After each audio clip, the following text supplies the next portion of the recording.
Hello and welcome to this special Lord Mayor of Cork tribute to the stars of Cork hurling and football. And that's in association with the Irish Examiner. It's been a hectic and eventful last few months for the Rebels at every level. There's been success and there's been heartbreak as well. And all of it done to the highest level and through the highest level of commitment from all the players and all of the mentors. This is our heartfelt tribute. Agunawishla, as Lord Mayor of Cork, it is truly an honour for me to speak with you here today as we pay tribute to our Cork GAA teams following their inspiring performances this year. Today, we are taking the opportunity to celebrate the incredible courage and determination shown by our hurling and football teams during this sporting season. As first citizen of Cork, I want you to know that nothing gives me more pride than to watch our Cork GAA heroes line out on a match day. The hard work that each player puts into the training is all-encompassing. Blood, sweat and tears are shed in the hopes that they will get a shot at bringing their team to the coveted All-Ireland final. Their dedication to excellence and to preserving our nation's historical sport is something that is truly to be admired by young and old alike. Unfortunately, yet again, we couldn't give the Cork GAA teams the homecoming they all deserved. But I hope that this virtual homecoming event will show you just how much we appreciate your efforts and the desire we have to acknowledge the work and the sacrifices you have all made to represent your city and your county. Today, we celebrate the success of our victorious under-20s and our minor hurling and football teams. You have done us all so proud. Success takes various forms. It's not just about raising cups. It's showing up to training on a wet and miserable winter's morning. It's getting home after a long day at work or school and then throwing the gear on and giving it your all. Sporting is in our DNA and we thrive on giving it our all. After all, Cork is home to legendary sports people like Christy Ring, Roy Keane, Sonia O'Sullivan, Rob Heffernan and many, many more. Our Cork teams have buoyed up the people of Cork with their amazing skill, focus and determination at a time when we all needed some inspiration. The excitement was palpable here in the lead-up to the All-Ireland Senior Hurling Final. Corkonians pulled together to decorate their homes, their businesses and their public buildings to show our support. Sadly, we did not grasp victory at this year's All-Ireland Senior Hurling Final, but on behalf of the people of Cork, I want to congratulate our senior hurlers who gave a strong performance and displayed great drive and grace under pressure. You've done Cork so proud.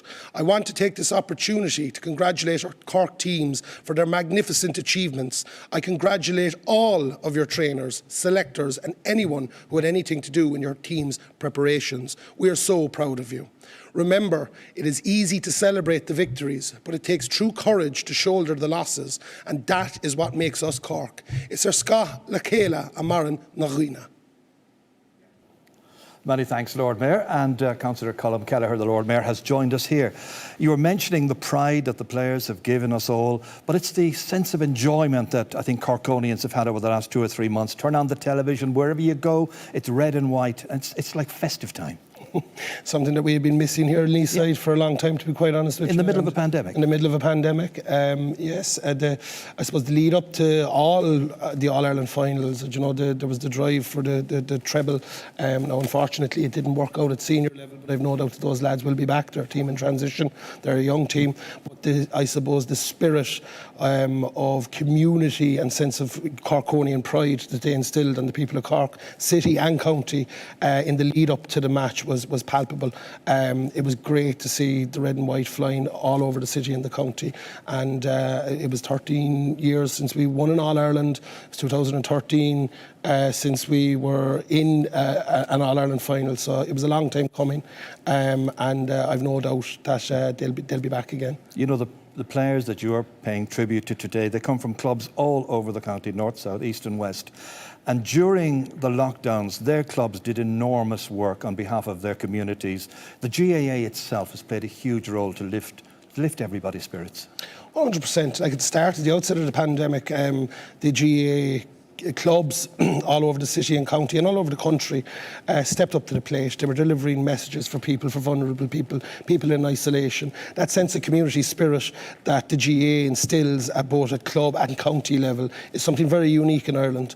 And, you know, these lads will go out there and, you know, they'll tear shreds off each other in a county championship every year, and then they put on the one jersey, the red jersey, and they go out and they bat for their county. It's very admirable, but the sense of that the GAA instills in community, like where I'm from myself out in Ballincollig, it's a massive part of the community out there. I know you go down to Nemo, it's a massive part of the community. You go to the bars and the Piershig, any of them, it's ingrained into who they are as an individual, but also as a community. And when we come together as a community, there's nothing that we can't do. You know, we couldn't have had the big party down in Patrick Street or the Grand Parade or wherever had Cork won the Liam McCarthy in 2021. There's always 2022. There's always 2022, and as I said, I've no doubt that this team, they're in transition, they will be back. There's an All-Ireland in this team, I'm sure of it. And we look forward to next season. As you said, there's always 2022.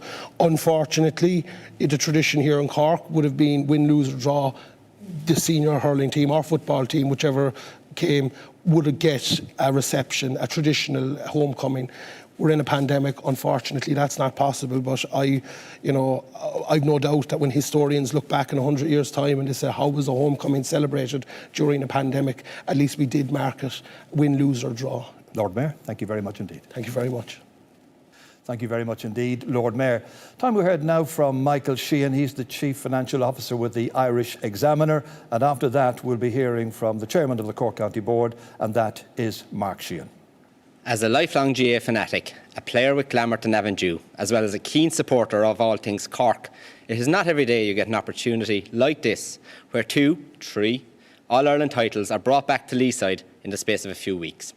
Fortunately for me, I just happened to be holidaying in Galway last week, so I couldn't have picked a better week or location for my 18-month-old son to showcase his spanking new Cork jersey following the hugely impressive victories over the tribesmen. What makes this occasion today all the more pleasing is not just the performances on the big day by both teams, or the skill levels on display throughout the campaigns, or even the hunger and desire shown on the pitch to succeed, but the way the whole panel gelled and prevailed as a team, despite the challenges and obstacles that had been thrown at them. They carried themselves with dignity and humility, which are great attributes to have so early in their careers and have inspired so many. It is also worth recognising the role played by their parents, mentors at club and county levels, administrators, friends, family and teammates in the making of all this possible. I hope you were able to celebrate and enjoy the moments of elation and celebration last week. That allows me to move on nicely to our own team in the Irish Examiner. We too are celebrating. Today we are 180 years old. It is a significant milestone for a brand that is a key part of Cork people's lives, not only here in the Rebel County, but across Munster and Ireland, and not forgetting our friends and family across the world. The team in the Irish Examiner are just custodians, and just like all those players who represent their clubs and counties across Cork, we too are just keeping the jersey warm for future generations. It would be remiss of me not to mention my friends and colleagues in the Echo for their coverage that they provide the underage structures within Cork on a daily basis. Their local club and juvenile coverage is second to none, and their insight into all 3 All-Ireland finals last week was simply brilliant. It would also be remiss of me not to mention the huge strides taken by Cork teams with the big ball this year, with Munster titles in both minor and under 21. And despite defeats in the All-Ireland semi-finals, there is progress that is really tangible. The heady days of 2010 are not far away. I was fortunate enough to be in Croke Park on Sunday, and while the outcome was disappointing, in the cold light of day, to see Cork GAA moving back to the top table after so many years, and with these trophies now in the bag, it gives great joy and optimism as we head into the winter. To wrap up, it was on August 30th, 1841, the Irish Examiner newspaper went to press for the very first time. Since that time, we've seen booms and busts, feared war and longed for peace, but we've also celebrated in the successes for Cork teams. Today and into the future, in digital and in print, we continue to do that. Thanks very much. Agus a corda as Cahir look of Costa Kunta Corky Common Class Squale. I'm delighted to be part of this tribute to the Cork hurling and football teams of 2021. The year 2021, like all aspects of our life, sport included, has been punctuated with great trials and tribulations relating to the COVID-19 restrictions and the pandemic which has been part of our lives for the past year and a half.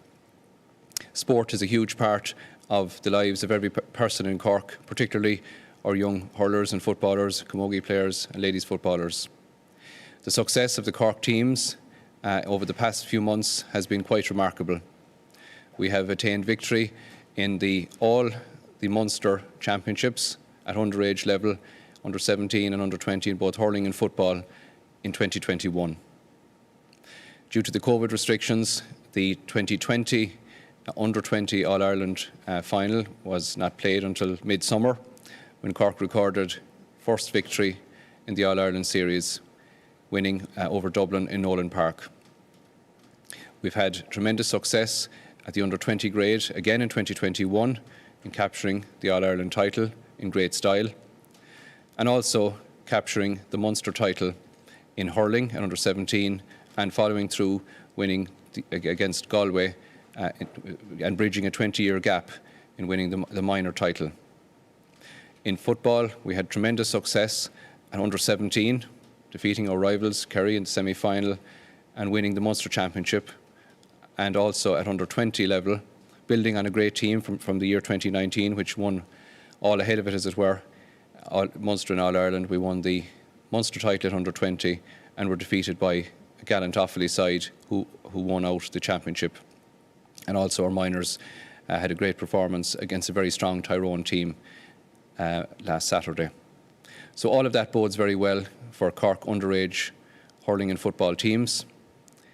And we were delighted to have such an emphatic victory over Kilkenny in the Senior All-Ireland semi-final after extra time, which set us up for an all-Munster clash against our Limerick neighbours on last Sunday. And obviously we were disappointed with the outcome, but there is great spirit and great hope here, Cushly, that our day will come in the not-too-distant future when we will land the Liam McCarthy Trophy back here to Leeside. Our team have worked so hard, they have prepared diligently, and they have made great efforts, and we are back now in a space where we want to be, within the frame, as it were, to win an All-Ireland Senior Hurling title. That is going to be a big ask, but I'm very, very confident that under the management of Kieran Kingston and under the leadership of our captain, Patrick Horgan, and all the panel of players and backroom of team members and officials, that we are on the right track. Limerick were worthy winners last Sunday, and we salute them and we congratulate them. But here in Cork, we are determined to progress and win the Liam McCarthy in the not-too-distant future. The seeds of success have been sown in terms of the under 20 and under 17 victories, and that is very, very positive for us. We're looking forward now to our club championship in 2021, which starts in less than 2 weeks' time, and we hope that will be a successful for all our clubs in all the grades in both hurling and football, and we can complete those championships by our November deadlines. Cork GAA is a vibrant entity, and we are so proud of all our players at club level and at county level, and of everybody who contributes to the well-being within our communities and within our GAA clubs. We look forward to the matches that are due to be played in the next few weeks, and we hope that all the matches will be played in the right spirit, sportsman-like in every aspect, on and off the field. And of course, as well, in the context of COVID, we want to again, I suppose, I will take this opportunity as chairperson to encourage all our patrons to abide by the guidance from the association and public health guidance in terms of our preparations for matches and training, and particularly our attendance at events which will be coming up in the next few weeks. Cork GAA are grateful to all our sponsors who have contributed so much, particularly Sports Direct, our main jersey sponsor, and many other sponsors as well who have contributed so much to our teams over the last while. So I thank and salute each and every one of our players and for all the effort that they have made, which has been more difficult certainly in terms of COVID. And we look forward to brighter times ahead for 2022. Corky Gaboo, Ger Míle Maith. And our thanks to Michael and to Mark Sheehan.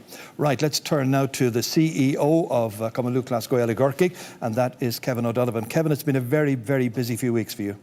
Busy weeks, but exciting times. So exciting to be on the road with all the teams. We're in a very privileged position, and that we get to see the matches up front.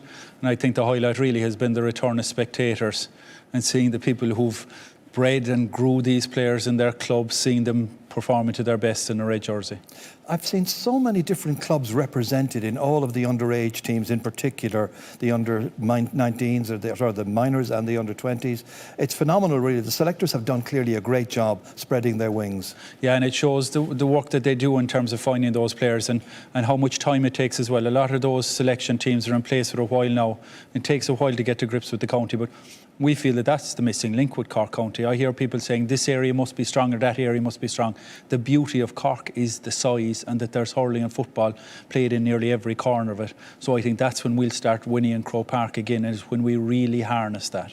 Well, we may not be winning in Croke Park right now, but certainly the teams have been winning in Thurles. Yeah, absolutely. And Thurles is a great home for Cork hurling, especially this summer. And our seniors, of course, did us very proud in Croke Park against Kilkenny this year. We ended numerous famines. Every week there was a famine going at minor, under 20, but also at senior level, where we hadn't won a semi-final in many years, where we hadn't beaten Kilkenny in Croke Park in many years. So we're very proud of the record on all fronts, in all venues. Most observers would say, look, Cork look very good for the next couple of years. There's some great talent coming through. Yeah, and I suppose it's important for us not to rest on our laurels. As Kieran Kingston would be first to remind us, the collateral in Cork and the measurement in Cork is senior All-Ireland titles. So everything else is a development stage for that. And we're happy that the managers we have in place as well emphasise that at every point. You'll hear all of our underage managers always talking that it's not about the medal, it's about the development. So there's high hopes for the future. Kieran's done a great job, obviously. Pat Ryan has done a great job also, when you consider managing 2 under-20 teams in the space of 6 weeks for finals. Yes, and a very steady character as well, because you can imagine almost running the 2 groups. They ran them together, but then they had to run them separately because they had similar players, but not exactly the same playing group. But very steady management team there as well, with huge experience, be it from senior into county or senior club. So that's the message for me of the summer, is good people in all places make that machine roll on and roll down the hill. And that's what you have in the under-20 hurling and in all other teams as well. Now the season rolls on as well. You're straight into the club championship. That's very exciting to look forward to. Yeah, and that's the holy grail for 99% of our players. So let's not forget that. So while we have the highs and lows of the last couple of weeks at Intercounty, our bread and butter is the club game. And I suppose I'm looking forward to seeing these underage stars and these senior stars who've done us so proud in the last month. I can't wait to see them back in the club jersey again, marking each other's, leading their teams, new players coming to the fore. And we found some new players in last year's senior championship, and I expect we'll do the same this year across all levels. Should be very exciting. Kevin, thank you very much indeed. Thanks, Ger. That's Kevin O'Donovan, of course, the CEO. Now, we were talking about Croke Park recently, last weekend, and the All-Ireland Hurling Final. It wasn't to be for Cork this time, but again and forever, they have been inspired by their captain, Patrick Horgan. We're delighted to have him here with us.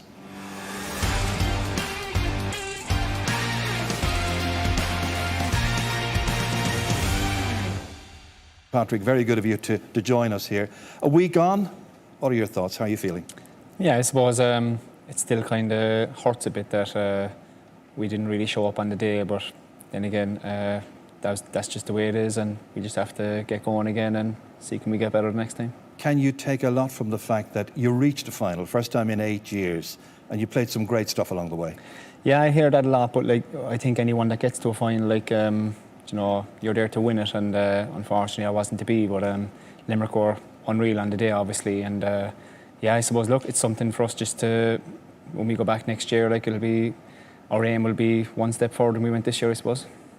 The funny thing is, you knew what you were going to get from Limerick in many respects. You played them twice previously in the league and in the championship, but they came at you like a hurricane in many respects, and there was no stopping it. Yeah, they know a lot about us, and we know a lot about them, obviously. But on the day, as you say, they just hit their purple patch after the first 10 minutes, and they just carried it through the whole game. So it was very tough to stop. But yeah, credit due to them. But we obviously need to be a lot better, and that'll be our goal, I suppose. You had some great moments during the year. Let's go back to one of them, and that was in Limerick. It was a very, very warm night, and you're playing Clare, and you had a great game yourself. Yeah, I suppose we went down not really knowing where we were, because Limerick beat us by 8, I think, a couple of weeks previous. But yeah, I suppose we were quietly confident that we could go on a run, and I suppose on the night we did. We were lucky enough as well on the night, I suppose. Tony Kelly had a shot saved last puck of the game nearly to beat us, but they're the bits of luck you need along the way too. I thought we were the better team on the day, and yeah, it was good to start off getting a win. You got 10 points yourself that night. You got 12 the next day. That was against Dublin. We're now in the quarterfinals of the All-Ireland. That went very nicely for Cork. And then it's Kilkenny, the old enemy in many respects, in Croke Park. What are your thoughts about that one? Yeah, I suppose like over the last, I suppose, 10 years, our semi-final record hasn't been really good in Croke Park. And I suppose the most pleasing aspect of that game was to be able to beat a team like Kilkenny. No matter what Kilkenny team they put out, it's always going to be tough. And just to get over that hurdle was massive for our team of players, and you know, I suppose we were doubted enough in semi-finals over the years, so it was just nice to get over the line this time. When the last couple of minutes of the 70 were approaching, and it looked good for Cork, and it looked like you were in the All-Ireland final, and then Adrian Molan steps up and he scores a goal, were you thinking back at all to 2013, something similar happening in the All-Ireland final? Not really. I suppose we were the better team over the 70, and I suppose the best part about it actually was a draw, and we weren't 2 points up, like, so we would have been out. No, like, and that was the strange thing about the day. Like, we all went into the dressing room, and things were very kind of calm, and we just knew, like, if we went out and kept playing the way we were, like, we were the better team on the day, and we proved it big time in extra time. I suppose we just pulled away and didn't make much of a game of it in the end. But like the 70 minutes was a bit crazy, right? There weren't too many weeks then to prepare for the Limerick match. Usually you'd have 3, you only had 2. It just didn't go right on the day, as we all know. Are you looking ahead already towards 2022? Yeah, I think whenever you're disappointed or get a disappointing result, I think your mind just fast forward to what you need to be better at, what you need to do going into the new year. And already I know this fella's talking to me like individually, just chatting away, and we're just, how can we be better? Like, and that's all fellas want to do, like, going into the new year now. And there are under-20s and there are minors coming along, and they're going to be pushing as well. They want success also. Yeah, they'll be in as well, and it's good, obviously, to see the minors and the 20s having success at their levels. But as you could see the other day against Limerick, like, it's a different level of physicality and all that. So all those boys will need to come in and work really hard to get up to that level as well. So yeah, at the moment, I suppose we have a hungry bunch. We were just unlucky. Well, I suppose not unlucky the other day. We were beaten by a better team, but at the same time, we'll want to prove everybody wrong next year, obviously. Next year can't come soon enough for a lot of people who want to see you back there. Can you just reassure everybody finally, 2022 comes along, Patrick Horgan is still there, still leading the way for Cork hurlers? Like, even before the game last week, there was questions of that, and I was saying, like, I'll play as long as I'm enjoying it, and I suppose this year more than ever, I've enjoyed hurling this year probably more than I've ever enjoyed it. So if that keeps happening, there's no reason to go anywhere, really. Long may you continue. You're much loved by all Cork hurling fans. You know that. Good luck next year. Nice one, thanks. Thanks for being with us. Thanks a million, Patrick. Let's turn now to the under-20 hurlers. Great success there as well. And we're joined here by one of their players, Dara Connery, and also their coach, and that's Trelloch Martin.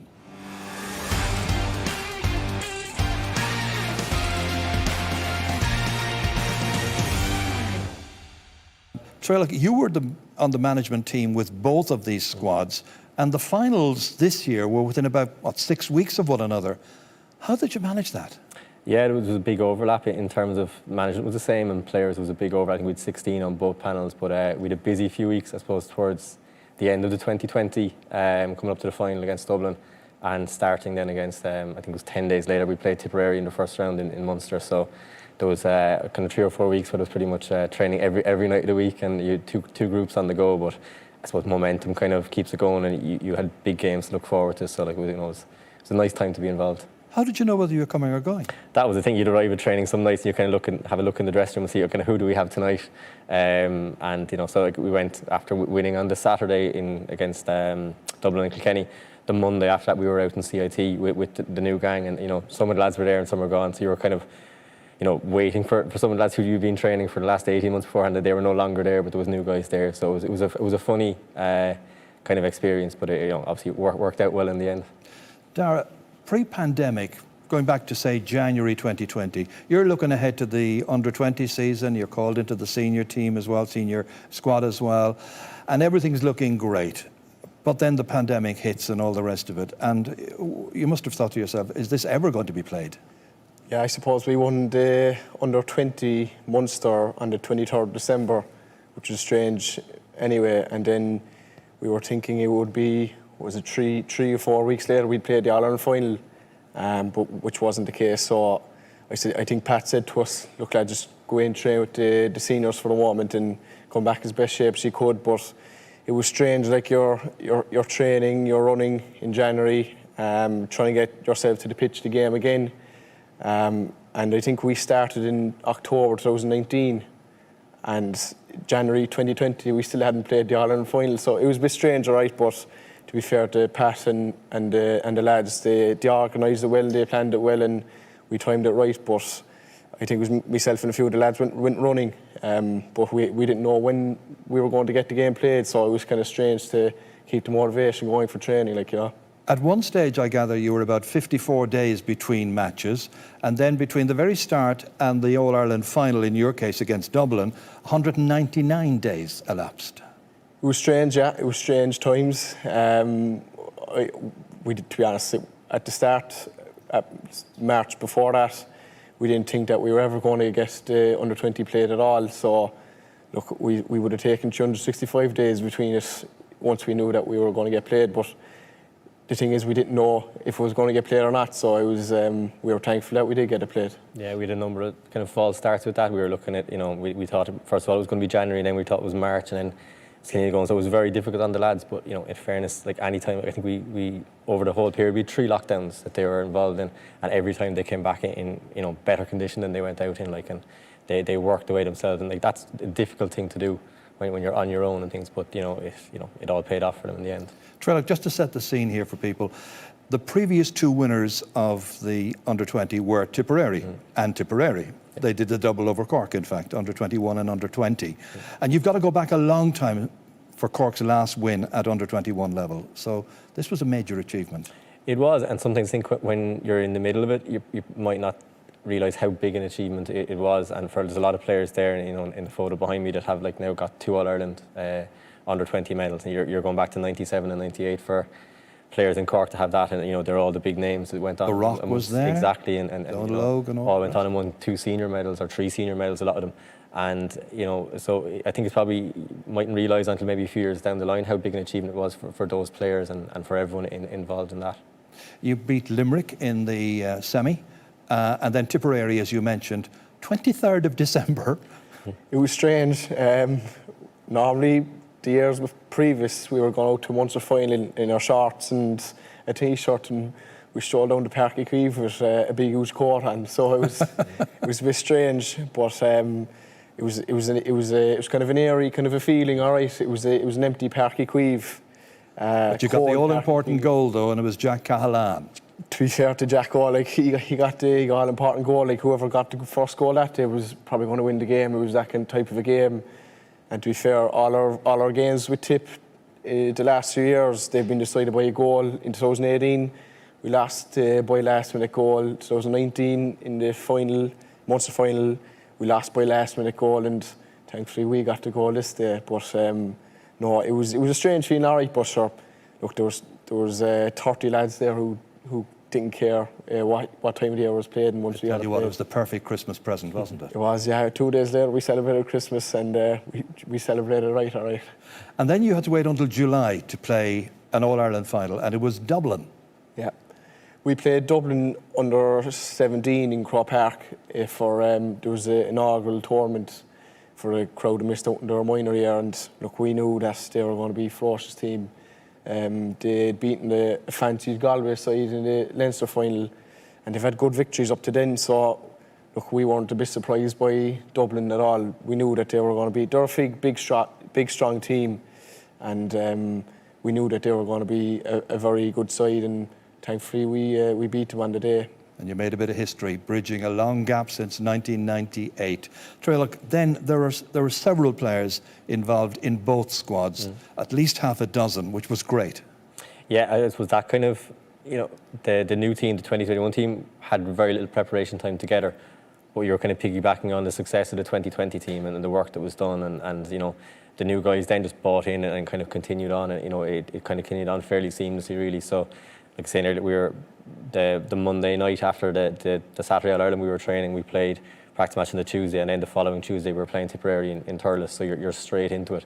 But it was just a huge amount of momentum built up, I suppose, after going so long without a game, going from December on till the start of July. We then had, straight into a Munster semi-final, Munster final thing. So it was a great summer from that point of view from the players. Like they'd put in so much work, so many training sessions.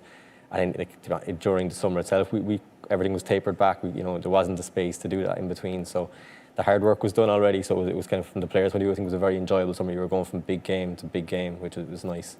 Well, the special week then, the week in which you won it, was a week where Cork played Galway in both minor and under 20 and beat Galway twice. Tell you, Galway have beaten Cork plenty of times. They had one coming to them, I think. But that final itself, you started very well. Galway came back strongly at the beginning of the second half, but then you asserted yourselves again. Yeah, like it was, to be beating Galway in underage, they're kind of the standard bearers in underage hurling for the last couple of decades. So to beat them in under 20 and in minor is, a huge achievement. But I think to win the final, like we won the 3 games this year. We were well down against Tipperary at half-time, came back. Limerick, we were ahead and probably left them back into it, but hung on. And this was a different kind of win again, where we kind of came out of the traps fairly quickly. They came back and we weathered the storm. And, Brian Hayes got a goal, Paddy Power got a goal after that. And that kind of just, finished the game out. And we kind of went and won well in the end. And it's a nice feeling when you have 5 minutes to go and you kind of know the game is won and you're not. The Dublin final was a bit different. We were kind of on the edge of our seats, like hoping we'll kind of hang on and looking to get scores. This was kind of nice, and it was kind of, you were able to enjoy the last few minutes of the game. It'll never happen again, I imagine. I think 2 All-Irelands in 6 weeks is kind of, fairly unique. It was great to be involved from that point of view, and you're just going, every week there was, you were looking forward to another big game, and it was a great, for everyone involved, it was just a great time to be involved. Sincere congratulations to you both, Trailock and Darry. You gave an awful lot of people an awful lot of enjoyment. Well done. Thank you. Much, Thank you very much indeed, lads. Well, let's turn our attention now to under-20 football, and Cork once again dominated in Munster. Delighted to be joined by the manager, Keith Ricken, and by Brian Hayes, who is the team captain.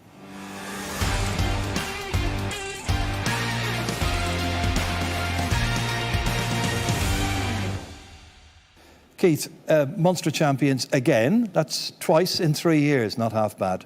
No, it's just great. On the roll of honour, we've caught up with our rivals below, so it was nice to do that.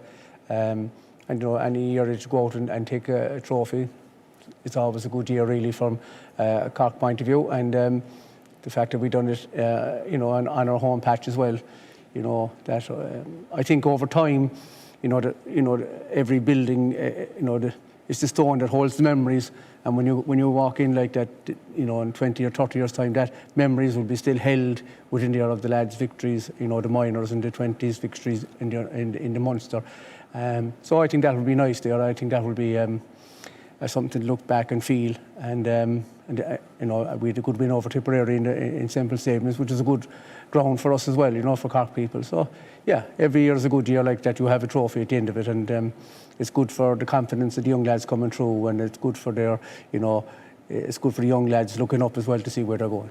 Brian, you were the captain of the under-20s, yeah. And of course you were also a member of the under-20 hurling, so you had a very, very busy year, even though it was a shortened year at all that. What are your memories of that Munster final against Tipperary? Because Cork made a good start from what I can remember, and then Tipperary then got 2 goals. Yeah, they kind of caught us by surprise, I suppose, with the 2 goals. But we knew that that's what they'd throw at us from the start. I suppose a team like that, they're going to try and knock you from the start and try to get under your skin a bit. But we kind of knew that was going to come. So thankfully, towards the end of the first half, we were able to grasp it the way we wanted to play and kind of push on then from there. What impressed me about it at that time was that the players had to do their own thinking out in the field at that stage. All right, they were now in a bit of a a bind, a bit of a problem, and they now have to find a solution to get out of that problem. Yeah, Otherwise, exactly. Tipper are going to get more goals. Yeah. I think Keaton, the lads kind of prepared us for that all year, though. They kind of put us in them situations in training matches, and you know, we knew when we found ourselves in that situation that we'd be able to cope well. Thankfully, we did. David Buckley, I guess, was your scoring star on the night. Yeah, David's a great player. He was very good against Kerry as well. He's a bit of an all-rounder. He actually played centre-back the year before, so it just shows how good of a player he is to be able to push up the field and do similar damage up there, I suppose. Keith, I have to ask you about Conor Corbett. He's going to be undergoing surgery for a knee injury, but that night in that game, he got a knee injury about 16, 17 minutes into the game. I suppose the extent of it wasn't quite known, but we do know it now. And he kicked 2 points before going off. It was remarkable, really. Actually, as we speak, he's just recovered from his surgery today. We wish him well. When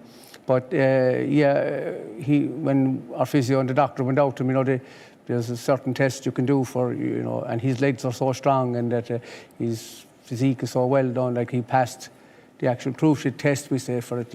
So he got up, and at that stage the damage had been done, but he didn't know it.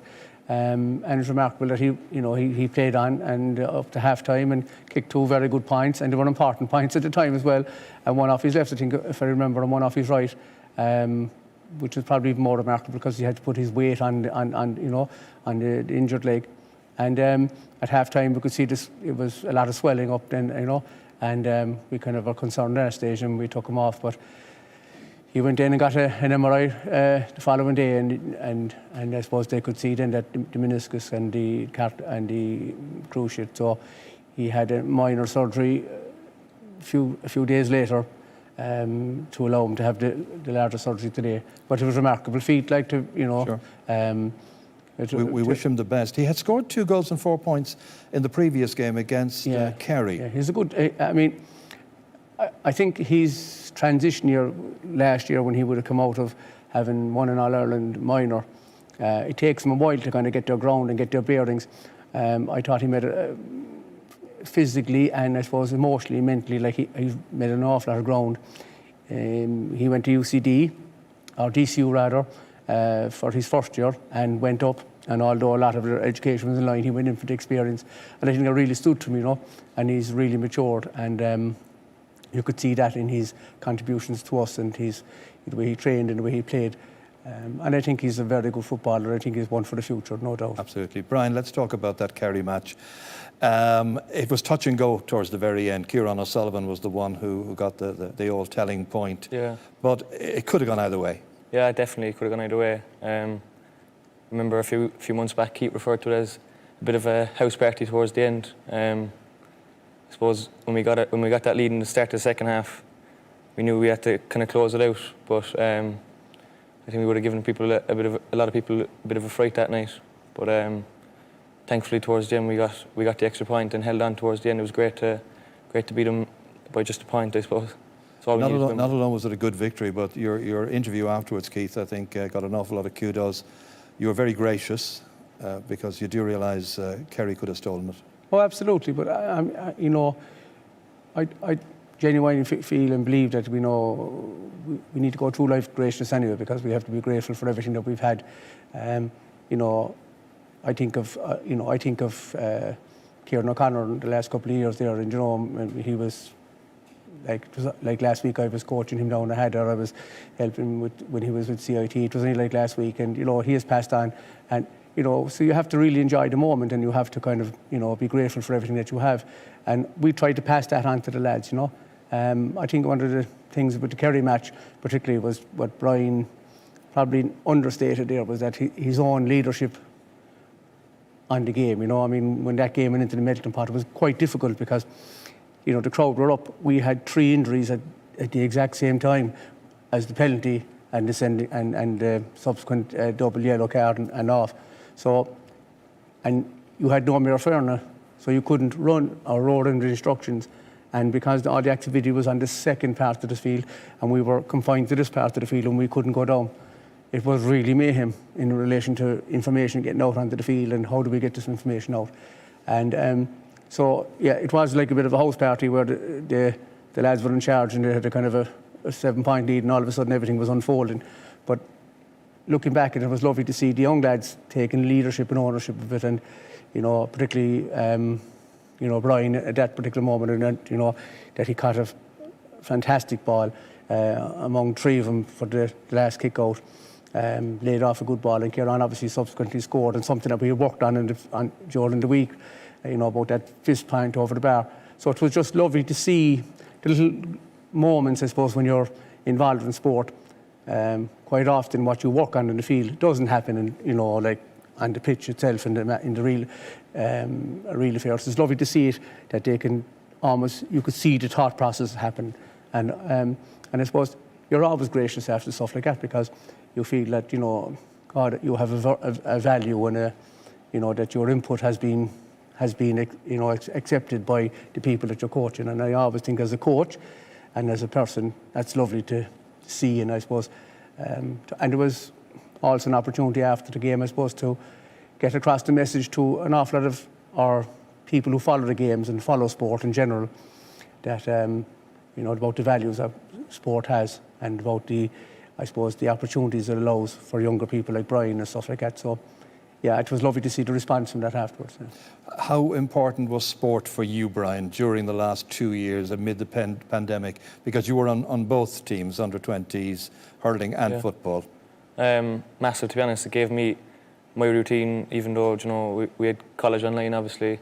For the first lockdown, I was studying for a leaving cert that I thought it was going to happen. So having the hour or two to be able to go out and train, even on your own, or towards the second and third lockdowns, we were able to do it on a Zoom call. It helped massively. Just gave you a bit of a routine, something to aim for throughout the day. Some days there you could feel a bit down and stuff about lockdown and stuff, but getting you through it was big to get through, all right. Well, you've been a star with the hurlers and with the footballers. Are you going to have to make a choice? I don't know yet. You'll talk to Keith about it? Yeah, we'll keep both doors open, hopefully. I enjoy playing both of them just as much as playing the other, so obviously I'll continue to play dual with the Bears for the rest of my career, but we'll have to see. Well, you have a great career ahead of you, please God, and Keith, thank you so much for all you've done for Cork football in recent years. Long may it continue. Great, thank you very much.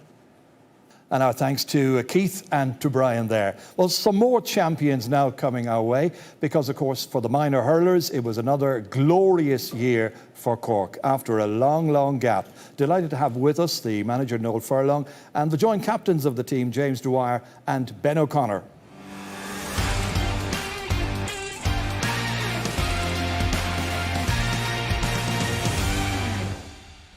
Noel, as I say, this was a long time coming, 20 years. Absolutely, Ger. We were thrilled to get over the line in the end. And for a county like Cork, with the tradition, with the size, with the amount of players, 20 years is too long. So it's nice to get that monkey off the back eventually. Champions, it's just a great feeling, hasn't it? It is, and you know what? It's on the back of a huge wave of positivity and support around the whole of Cork GAA this year, especially when you see the under-20s who were a great inspiration for us, and the seniors, pushing on and making great progress this year. It was great for our lads to be able to look up to players like that, and again, it gave them great inspiration, and we put in a lot of work behind the scenes. And it was difficult at times during COVID and so forth. And, it was just great in the end that we got the rewards for all that hard work. I've just got to remind myself that 10 years ago, you were with the Carricktool team, county champions. Niall McCarthy was there with you as well. And he's also part of the backroom team. Yeah, look, myself and Niall went to primary school together. And we've been great friends all of our lives. 10 years ago for Carricktool was an incredible achievement, and to see the both of us on the sideline again winning an All-Ireland minor, having played minor as well with Cork together, it was so enjoyable, so fulfilling, and it was a memory definitely that will live with me long into the day. Well, as I mentioned, along with you here, we've got the joint captains James and Ben. James, what happened to you? The hands in a sling? Well, I suppose I got hit with a bit of a belt towards the last 10 minutes, so I had to come off with it. Just a bit of a dislocation, but it's grand now again. We're going for championship.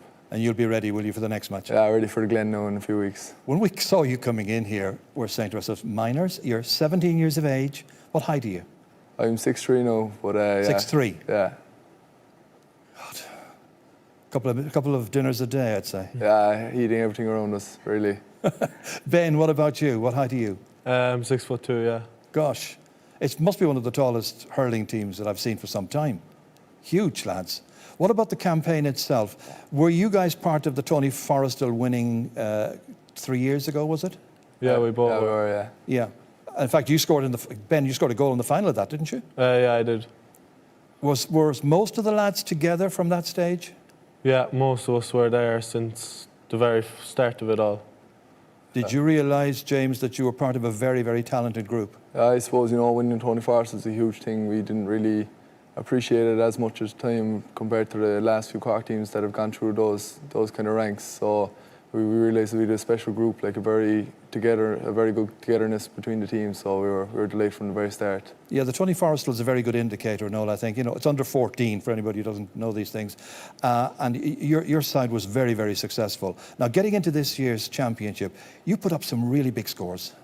We did. We did put up some big scores, but I suppose that was down to a collective team performance, that our backs were also, the forwards get a lot of the credit, but also our backs, they an average concession, I think 13 or 14 points per game, which is exceptional. And when you have the backs, giving good solidity at the back and giving good supply of ball into the forwards, it makes the forwards' jobs a lot easier. And, we knew we top quality forwards and that they'd get the scores if we got the ball up there, and that's the way it transpired, thankfully. I mean, just looking at the scores in Munster alone, 628 against Clare, 124 against Limerick, 126 against Waterford. Phenomenal scoring. Phenomenal scoring, and again, I think it was great that we got a summer championship, and I think that that helped us because we've a lot of speed in the team, we've a lot of athletes in the team.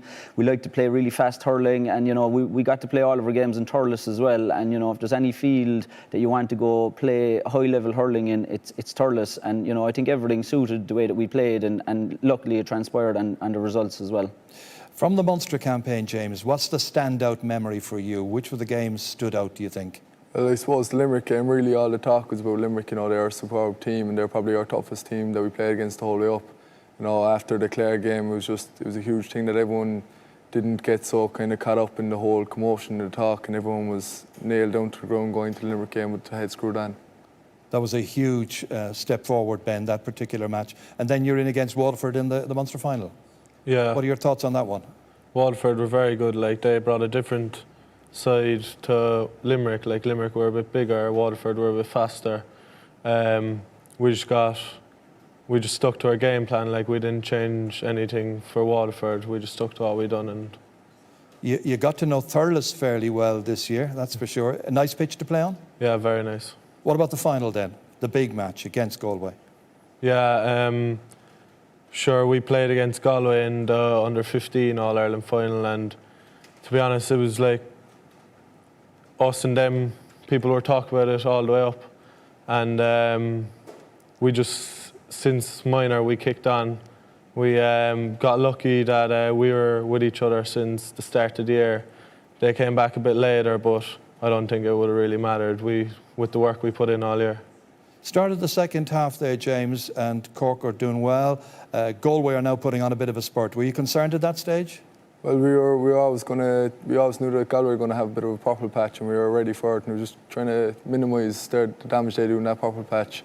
We did a lot of kind of study on the way they play against Kilkenny. The coaches were watching it, and we knew they were going to go long in the second half, especially with that bit of a wind behind them, and just kind of suited us down to the ground. Ben sweeping up a lot of the ball, and it just worked out well for us there in the second half, so we were very happy with it.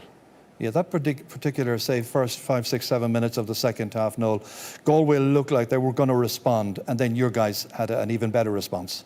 Yeah, exactly. And there was a bit of a win there, I suppose, that we played with in the first half. So similar to the under-20s a couple of days beforehand, Galway came out at the start of the second half, and, I suppose we were well ahead at half-time, so there had to be a reaction, really. So, Galway came out. We knew they were going to give it everything. But, look, I suppose our lads, they're really focused. They're really concentrated. And, I think a vital scorer to stem that tide was the goal that Dave Cremen got. And, once that went in, I think, it really set us on the way to victory afterwards.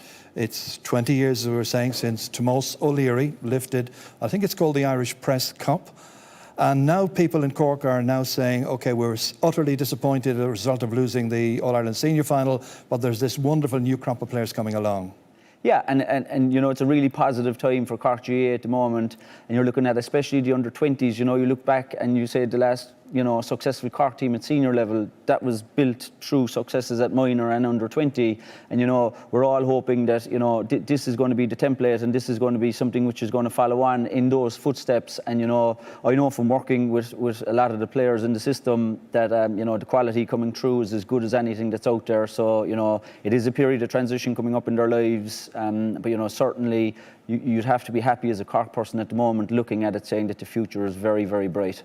I'd say an awful lot of Cork people looking at this and not looking at this, maybe looking at it later, will say to themselves, we're all very, very much looking forward to the future. Such wonderful talent. James and Ben, and of course Noel, the manager, thank you very much and well done. Thanks very much. Thanks very much, Ger.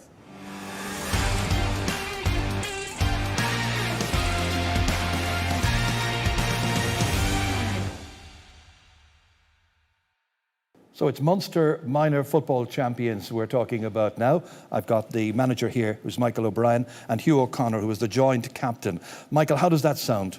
Champions, Munster Champions 2021. I know it was great to bring back some silverware to Cork. 8 years is a long time not to be really competing against Kerry, so it was great to get over Kerry 1 and win the Munster Championship. Of course, there's more than Kerry involved here. It's a very competitive division always, or province always. I know, yeah, in 11 and 12, I think it was Tipperary that won the Munster Championships. And 2010 was the last time Cork won the Munster Championship. So, and you have Limerick coming as well, and they had a great performance in the Munster final. And Clare have been in the last few Munster finals as well. So there is plenty of competition in Munster. As a management team, you only got together in January. At that stage, we're talking lockdown still. So it must have been very difficult for you. Yeah, I suppose, and this was with a lot of teams, like Zoom was the big thing. I think we were ratified on the 14th of January, which was a bit late, but we just got straight into the Zooms, and we had 4.5 months of Zooms before we could actually even physically meet any of the players. Well, Hugh alongside you here was the joint captain of the team. So how were you in January and February and March when everything was still in lockdown? Were you able to do any training on your own?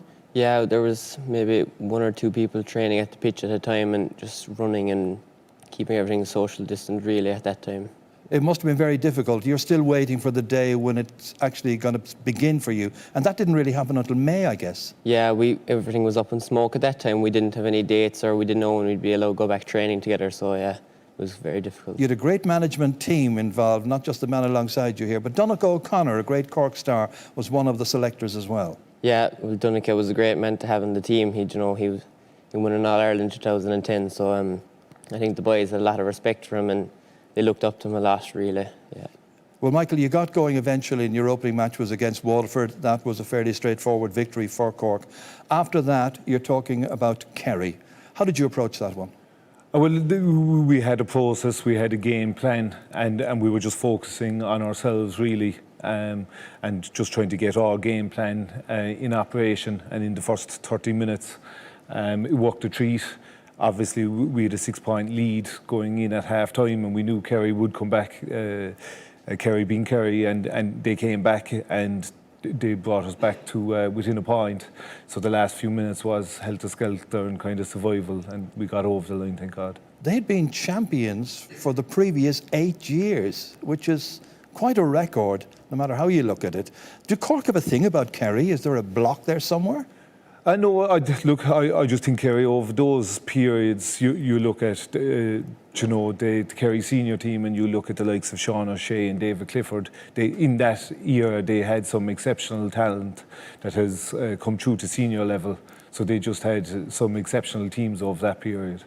Then we got to the Munster final, and that was against Limerick, Hugh. Yeah. Now, you scored a goal and 7 in that match, which is quite a record. Well done. Do you remember the goal? Because I think it started from your own goalkeeper. Yeah, well, we got the ball up into the forwards as quick as we could, really, and then it just kind of happened in the spur of the moment. I wasn't really sure how it was going to end up, but I said I'd try it anyway. He's been very modest about it all. It's been talked about as being one of the goals of the season. I know definitely it was a superb goal. Michael O'Connell from the kick out and the ball, I'd say within 15 seconds was in the back of the net. And you know, that's what we did in training an awful lot, was the speed of getting the ball out and the speed of getting the ball into the hands of our inside forwards like Hugh. And once Hugh gets the ball, he scored 1-7 that day. So on this tribute programme, we're looking a lot at hurlers, minor, under 20, seniors. The big ball doesn't always get a great look in. Are you determined that Cork will get back stronger than ever as a footballing team and a footballing county? And there's no doubt, like if you go back to 2019, we're the All-Ireland minor champions and All-Ireland under-20 champions. Like, don't forget, I know the senior team will be disappointed with their performance in Killarney, but we can't forget 4 or 5 months prior to that, they beat Kerry in Munster semi-final. So even though you might think we're miles away from the top table, I don't think we're that far. And in 2019, what you were referencing there, Cork were actually in the Super 8s. It did remarkably well against both Dublin and Tyrone in that series. I know, absolutely, and there is very good young players coming up. The 20s had a very strong win in Munster this year with a very good Offaly team beating them in the semi-final. So I still think there's a lot of players in Cork good enough to really compete at the top. Hugh, you'll be taking the step up to under 20 next. Are you ambitious? Do you want to go on? Can you see yourself in Croke Park someday with the seniors?